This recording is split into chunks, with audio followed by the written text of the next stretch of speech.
দার্জিলিংয়ের মেঘে ঢাকা পাহাড়ের মাঝে লুকোনো একটি পুরনো কবরস্থান, যেখানে ঘুমিয়ে আছেন শহরের প্রতিষ্ঠাতা লয়েড সাহেব, আর তার সাথে অসংখ্য গল্প, স্মৃতি আর সময়ের ছাপ।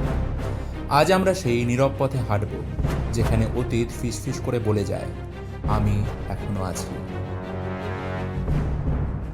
সো বন্ধুরা, দেখতে পাচ্ছ খুব সুন্দর একটা লোকেশনে এসেছি আজকে তোমাদের জন্য। কারণ আমার মনে হয় যে দার্জিলিং এ তোমরা যারা ঘুরতে আসো তারা এই ম্যাল রোড, চিড়িয়াখানা বা যে সমস্ত বিখ্যাত সব সাইট সিং রয়েছে সেগুলো দেখে চলে যাও, কিন্তু দার্জিলিং এর যে ইতিহাস, এত ইতিহাস সমৃদ্ধ একটা জায়গা দার্জিলিং, সেই ইতিহাসের একটা অন্যতম স্থান অনেকেই তোমরা আসো না। আমি আজকে এসেছি দার্জিলিং এর ওল্ড সিমেটারি বলে একটা জায়গায়, যেটা হচ্ছে একদম দার্জিলিং এর লেবংকার্ট রোড, তার ঠিক পাশে অবস্থিত। এই রাস্তা হচ্ছে সেই রাস্তা যেটা ধরে তোমরা সবাই দার্জিলিং জুতে যাও, এবং দার্জিলিং গভর্নমেন্ট কলেজের ঠিক আগে হচ্ছে এই ওল্ড সিমেটারিটা। রাস্তাটা একদম পাশেই দেখতে পাচ্ছ লেবংকার্ট রোড, আর এখানে দেখতে পাচ্ছ অনেক পুরনো গ্রেভ রয়েছে এখানে। তো এটা হচ্ছে দার্জিলিং এর প্রথম গ্রেভিয়ার্ড।